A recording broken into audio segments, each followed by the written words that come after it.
Well, good morning, everybody. Thank you very much for making your time available. We have a lot of people on this session today.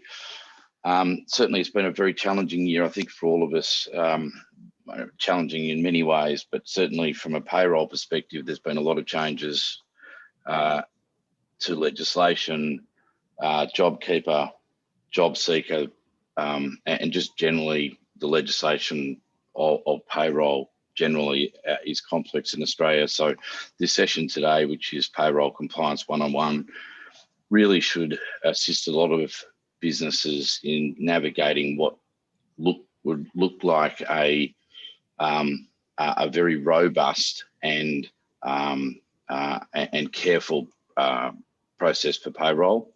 I'm your host today. My name's James Fredrickson. I head up strategy and work across the business in looking at the types of information that businesses that are like you guys are attending today would be interested in.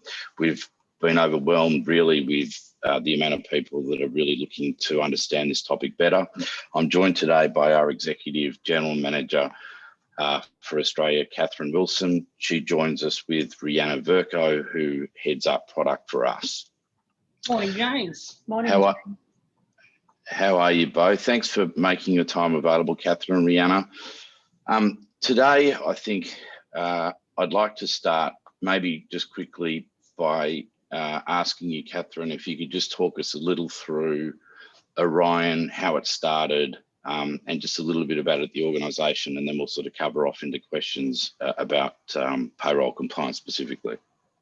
Sure, James. Aurion is a 35-year-old company and a company that we're incredibly proud of, built by three gentlemen who still remain within our business today. They founded the business back in 1985. We're based in Brisbane. We have resources across Australia.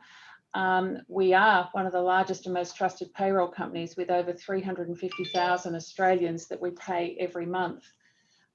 We have a very broad customer range. We have quite a good footprint in federal, state and local government, as well as in corporate and in small to medium-sized business. The value that we provide and the complexity of Australian payroll ensures that we can offer small to medium business the same sort of guarantee and confidence around their payroll that we obviously provide to our larger network companies and federal government agencies, etc. We have 27001 and 9001 certifications. We also have ASAE 3402 across our processes in our BPOS and SaaS areas. So a long-standing business, one that we are all incredibly proud of. Everything is onshore here in Australia. Our systems are hosted here in Australia as well. Yeah, thanks for that, Catherine. I might just also make a note for the people that are attending today. There is an opportunity for you to be able to ask some questions to Catherine and Rihanna through the call. So please, if you do have any, please put them in at the end. We will ask them. But thanks for that overview, Catherine. That's a good one. I'm just going to pull up some brands here. I know the organisations work very, very hard, certainly to work across a number of Australian businesses. Maybe you can just talk through some of the work that you're doing. Maybe even with Fair Work, Ombudsman, etc. Is there some particular examples you'd like to go through? Yeah, I think, Fair Work is a wonderful client that we have. Our BPO service, our outsourced service, provides a full solution for Fair Work. And that is testament to the confidence that they have in the compliance system that we have and the strict and strong processes that our BPO team provide.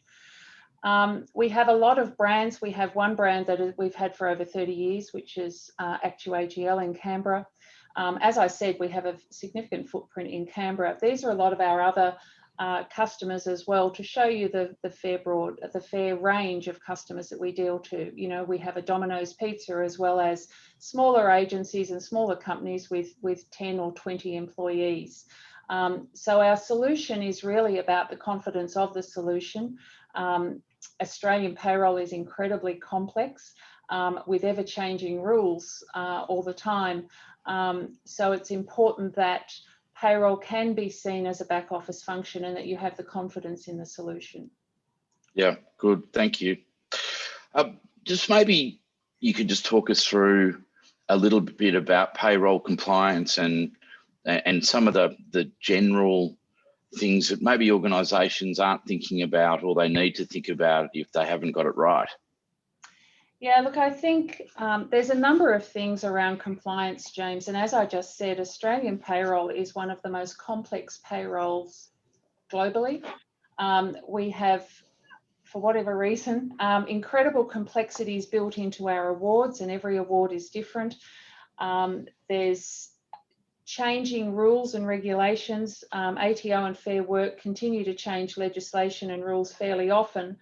And it's about making sure that you are staying up to date with those and that your systems meet the compliance of those changes. Awards are so complex these days that, you know, even the big boys can get it wrong. And it's really about just going back and ensuring that what you're doing is correct.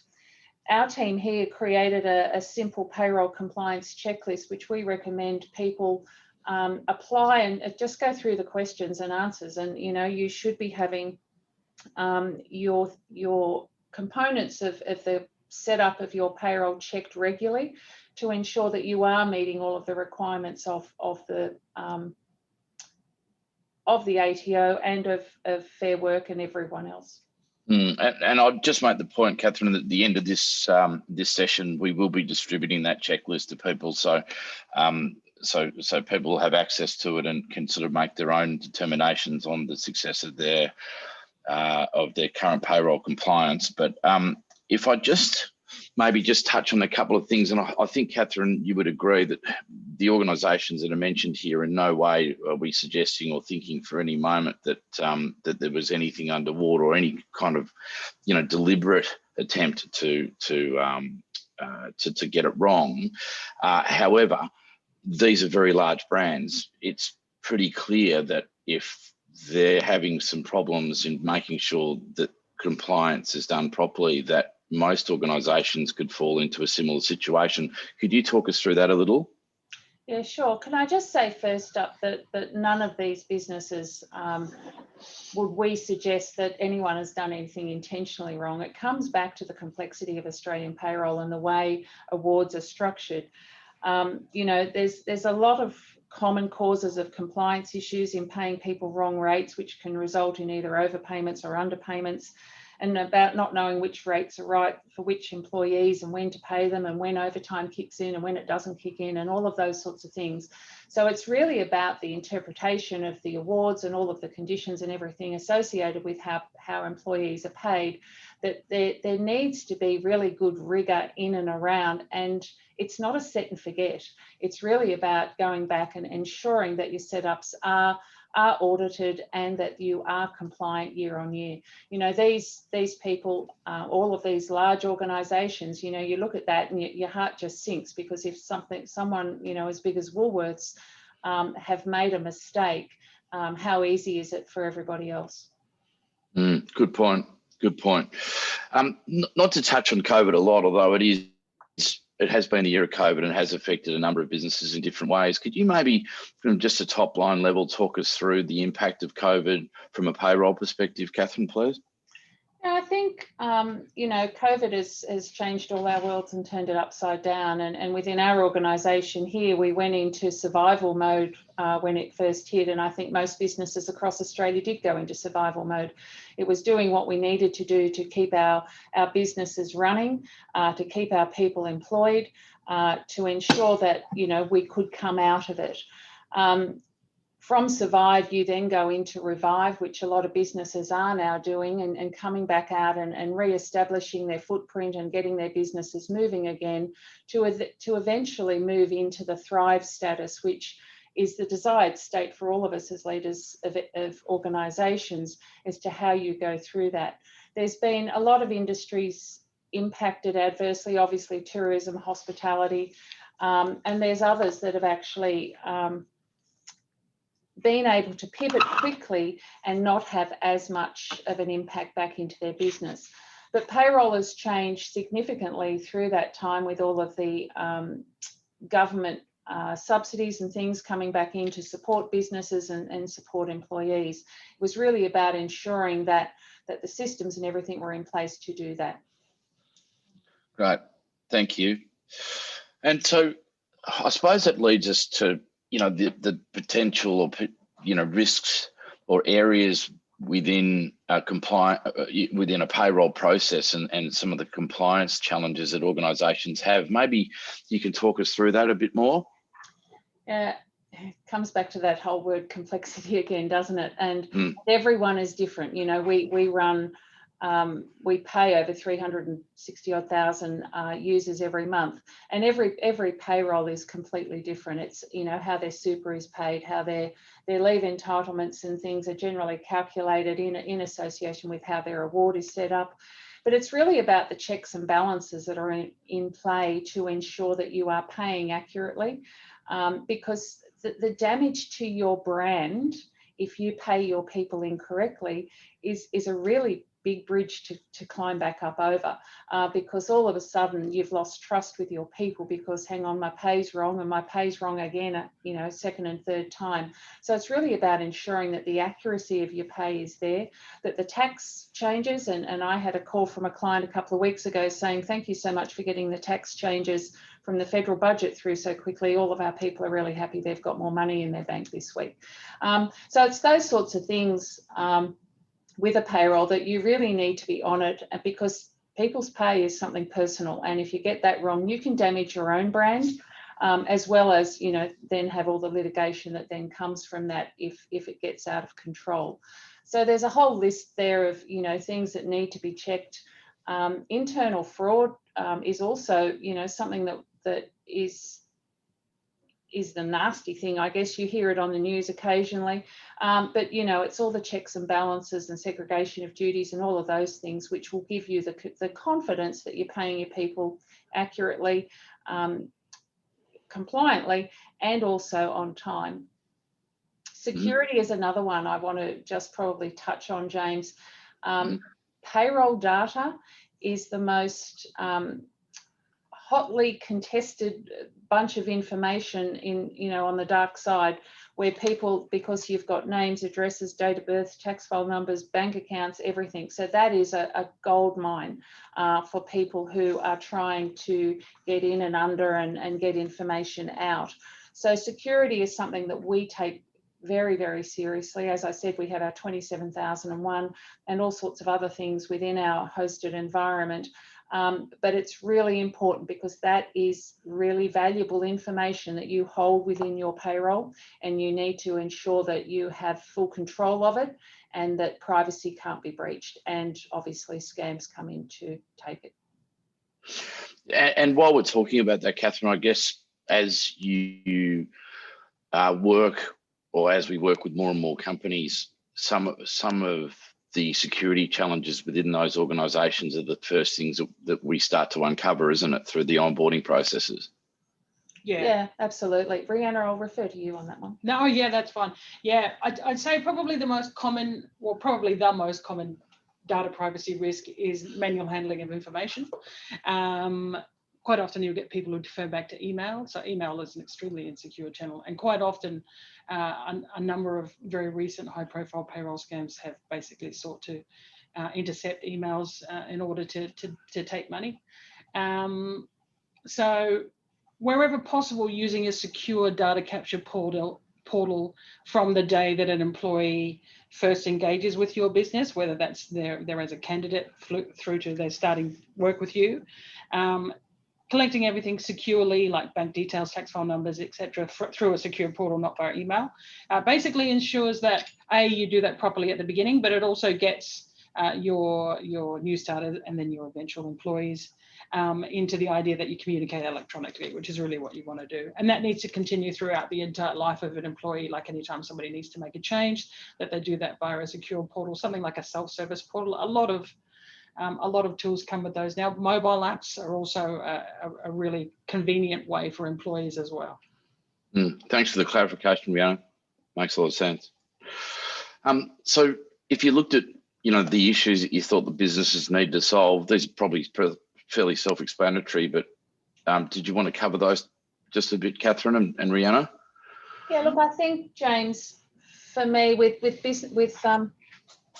elements of control with payroll, it really is about ensuring that everything meets the legislation, that your ATO guides are, that you're paying in accordance with tax, that you're not putting undue pressure on your own business with only a single point of failure.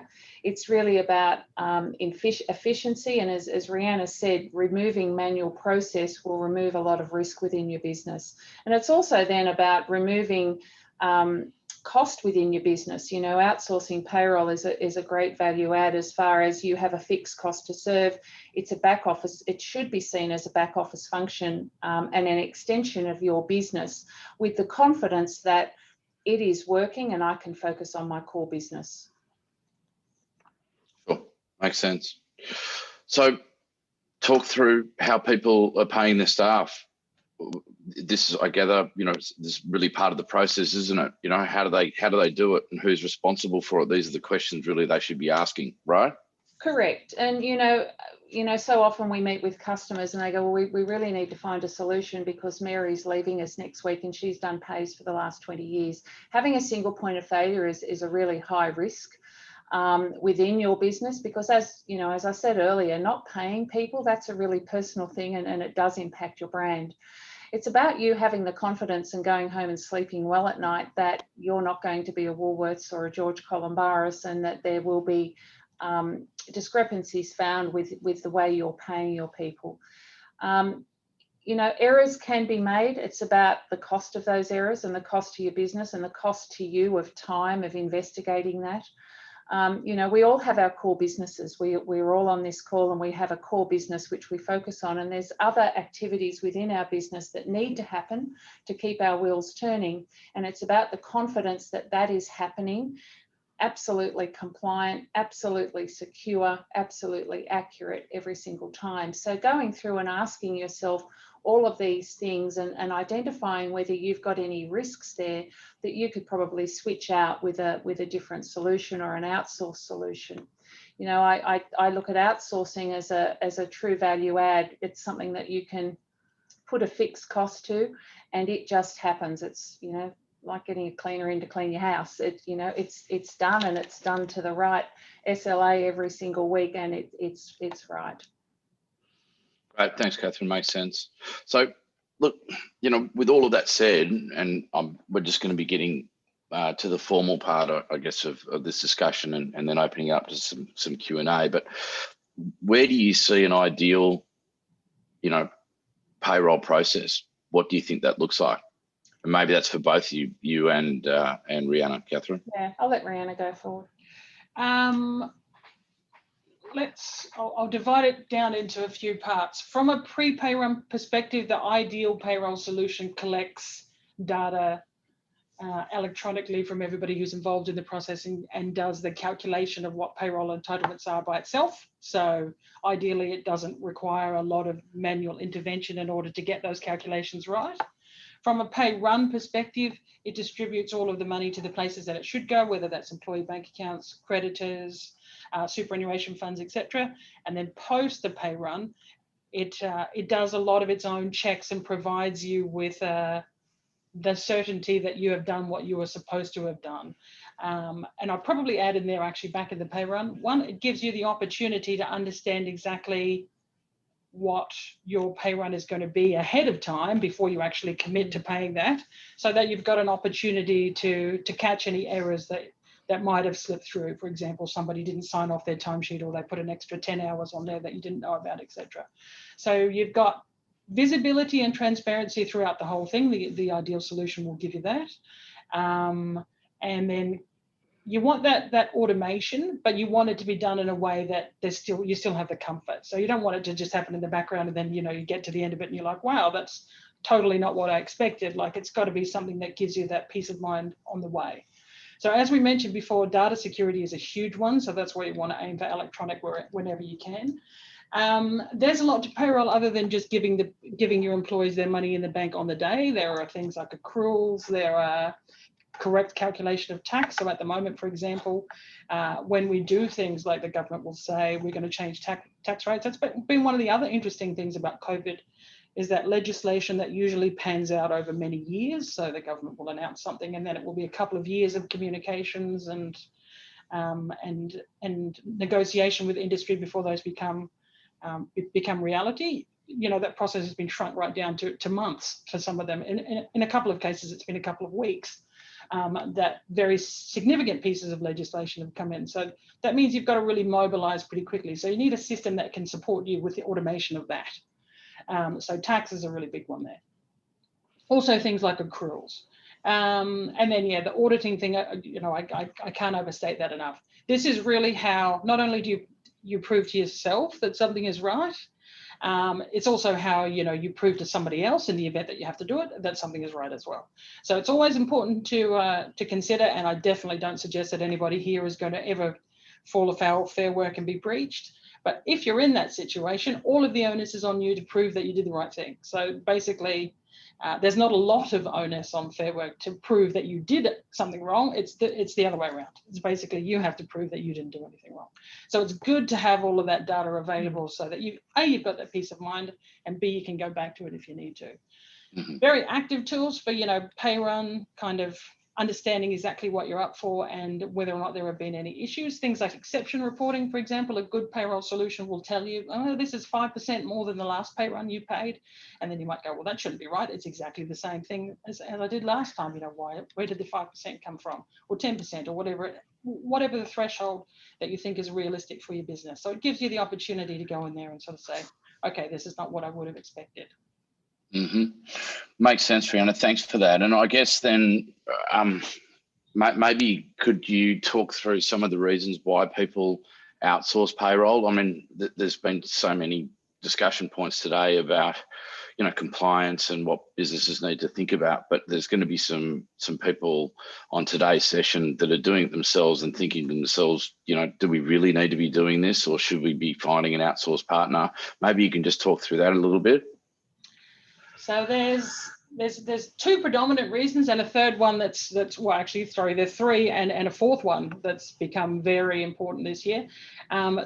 Predominantly, we're talking about risk, cost, and security. So from a risk perspective, a team of experts, and quite a large team of experts that's backed by a lot of compliance controls, is really always going to be better than somebody who is a part-time payroll person, or even somebody who's just doing it within one business. You're just not exposed to the full gamut of payroll complexity that there is, like an outsourced business would be. From a cost perspective, interestingly, and this is one of the things that, you know, most people will say, I can't afford to outsource my payroll. On balance, when you have a look at a cost analysis, it is usually, for the majority of businesses, a lot cheaper to outsource payroll. So anybody who really wants to understand that for their business, you know, please call James. He'll be happy to walk you through it. But we can help you to do a cost analysis that will really sort of show you how outsourcing is at least competitive, more often than not better value for money than doing it yourself. Security is another big thing. Having a secure system that's hosted onshore in Australia, that's another requirement for a business employing somebody in Australia. Their data needs to stay here in Australia. So those sorts of things can be quite difficult for a business to sort of understand and make sure that they're compliant with.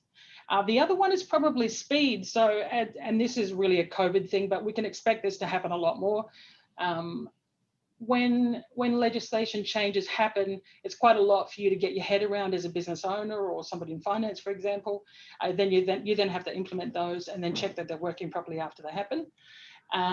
If we take JobKeeper as an example, probably one of our larger businesses had hundreds of employees that were on JobKeeper, so they got a notification from the ATO that they were eligible for those payments about 3 days before they had to make the payments. So in an operating environment where that wasn't outsourced, that would be an extreme burden on that particular business to try and figure out who gets what to get up to the $1,500 that they needed to pay at that point in time, and then keep all of the records associated with that so that they could report it back to the ATO. So those sorts of challenges, they are very difficult to fit into your operating environment if they're not something that you geared up for. Whereas when you have a team of experts like we do, we obviously are ahead of those sorts of changes and make changes to our internal processes to make sure that we're able to provide that service to customers effectively. Right, thanks for that, Rihanna. I think that really takes the formal part of it. I mean, the only last part I would say is, you know, we've analysed hundreds of businesses, and in the majority of cases, if they actually analyse the costs of running the process themselves versus, you know, the costs of doing it in an outsourced, compliant way with an organisation like ours, often the streets ahead in terms of the costs of using an outsourced solution. So that is something to consider. We've got a few questions. There's a lot of questions that people have asked. Given that we now probably have about 5 minutes left, I might just put these in order of priority. But maybe if I could ask you, Catherine, and Rihanna, or what do you think are the most common causes of compliance issues? Gosh. Well, one of the things that I want to say first, I'll reiterate what Catherine said before. The overwhelming majority of businesses in Australia, they do set out with the right intent. So nobody's going out there to rip anybody off, which is both good news and bad news, right? It means good news, we're all very well-intentioned citizens of a lovely society. But the bad news is that even people with the best of intentions still get this wrong. Probably my way of explaining is that most of it comes back to the same single cause. So look, there's lots of sub causes that are all related to the single cause in the middle, which is lack of expertise. So it's a matter of things come to you and you don't really know, I guess, enough about that particular award or that particular kind of entitlement or that particular kind of activity to know exactly what sort of payment or entitlement that should attract. So like a great example would be paying people the wrong rates, which can result in under or overpayments. That's another important thing to consider for your business. It's not always just about that you don't pay people enough. Sometimes you're paying them too much, and that can be a very difficult problem to undo as well. So a lot of it will come down to, I didn't know that particular rate was right, or I have been paying somebody on an award that actually it turns out that that's the wrong award for that particular role. You need to know where to find those answers, so you'll either need to engage a professional in a lot of cases, or you'll need to dig through a lot of different channels that are potentially not as user-friendly as they could be, like going to the ATO website, for example, or the Fair Work website. They provide lots of great resources, but you need to know your way around them. So reaching out to experts is probably the biggest compliance issue. And it's quite difficult for businesses as well, because sometimes those experts can be expensive and hard to find. Thanks for that, Rihanna.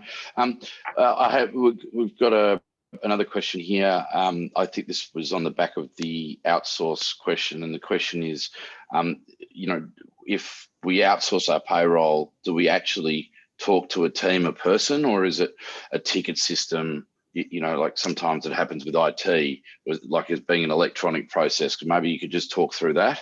Sure. So it's a bit of best of both worlds, actually, in our case. We try wherever possible to have a dedicated service person for that particular customer, so that they're available at peak processing times for that customer and are the first person to take any inquiries from that customer should they come through. However, of course, you know, there might be periods of time where that person is unavailable.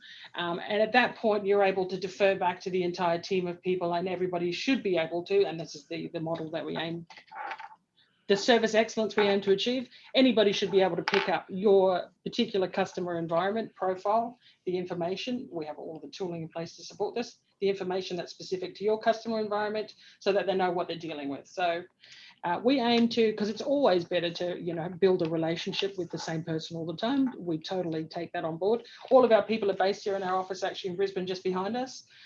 So they're onshore people that we get to talk to all the time. You build a relationship with them, but there is a whole team behind them, so that you always experience that service excellence, even if that person is not available for whatever reason. Thanks for that, Rihanna. And with that, I mean, there is quite a few questions, and I think what we will do is we'll reach out to everyone that's attended and maybe just provide a copy of this webinar, but we may also add some additional questions. And as I mentioned at the very start, there's a checklist, some things that people need to be aware of in terms of compliance, which we'll also pass through. Catherine and Rihanna, I just want to thank you very much for your time today. I know how busy you both are, but I also know that this is a very important topic for a lot of people, business owners and people in finance across Australia. So thank you again for making your time available. And to all of those that have attended today, thank you. We very much look forward to having a discussion with you and seeing if we might be able to help. Yeah, thanks very much to everyone. James. Thanks. That's a pleasure. Look forward to answering the questions. Good on you. Thank you. Thank you.